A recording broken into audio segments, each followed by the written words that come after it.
അരൂർ അപകടത്തിൽ മരിച്ച രാജേഷിന്റെ മൃതദേഹം കുടുംബം ഏറ്റുവാങ്ങുന്നതിൽ തീരുമാനമായില്ല.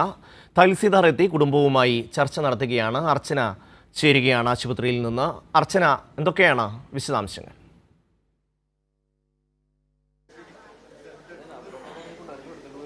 ഷമി, അരൂർ അപകടത്തിൽ മരിച്ച രാജേഷിന്റെ മൃതദേഹം ഏറ്റുവാങ്ങുന്നതിൽ ഇപ്പോഴും അനിശ്ചിതത്വം തുടരുകയാണ്. പ്രധാനമായും കുടുംബം ഈ കമ്പനി അധികൃതരുമായി ചർച്ച നടത്തി.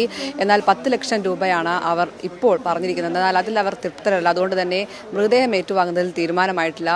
ഇത് കൂടുതൽ കാര്യങ്ങളിലേക്ക് ചർച്ച നടത്തിയതിനു ശേഷമായിരിക്കും എന്തായാലും ഇതിൽ അനിശ്ചിതത്വം നീങ്ങുകയുള്ളൂ. എന്തായാലും ഇപ്പോഴും മൃതദേഹം ഇവർ ഏറ്റുവാങ്ങിയിട്ടില്ല. പോസ്റ്റ്മോർട്ടം നടപടികളും ഇൻക്വസ്റ്റ് നടപടികളും എല്ലാം തന്നെ നേരത്തെ തന്നെ പൂർത്തിയായി. എന്നാലും ഇപ്പോഴും എറണാകുളം ജനറൽ ആശുപത്രിയിൽ മൃതദേഹം നിൽക്കുകയാണ്. മാത്രമല്ല 4 ലക്ഷം രൂപ മുഖ്യമന്ത്രിയുടെ ദുരിതാശ്വാസ നിധിയിൽ നിന്ന് കുടുംബത്തിന് നൽകാമെന്ന് പറഞ്ഞിട്ടുണ്ട്. മാത്രമല്ല ഈ രാജേഷ് കുടുംബത്തിൻ്റെ ഏക അത്താണിയാണ്.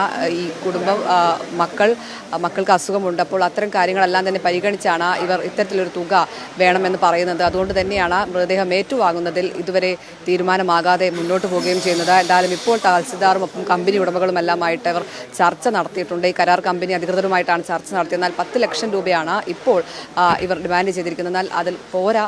കുടുംബത്തിൻ്റെ ഏക ആശ്രയമാണ് നഷ്ടപ്പെട്ടത്. വലിയ അനാസ്ഥയാണ് ദേശീയപാത അതോറിറ്റിയുടെ ഭാഗത്തു നിന്നും ഉണ്ടായത്. അതുകൊണ്ട് തന്നെ അതിന് തക്കതായ പ്രതിഫലം വേണമെന്ന് തന്നെയാണ് കുടുംബത്തിൻ്റെ ആവശ്യം. അതുകൊണ്ട് തന്നെ ഇപ്പോഴും മൃതദേഹം ഏറ്റുവാങ്ങുന്നതിൽ അനിശ്ചിതത്വം തുടരുകയാണ്. എന്തായാലും കമ്പനി അധികൃതരുമായി ഇപ്പോഴും ചർച്ച തുടരുകയാണ്. അല്പസമയത്തിനുള്ളിൽ അവർ തീരുമാനം അറിയിക്കാമെന്നാണ് പറഞ്ഞത്. അതിനുശേഷം ഇതിലൊരു വ്യക്തത വരും. ഷമി, അർച്ചനയാണ് വിവരങ്ങൾ നൽകിയത്.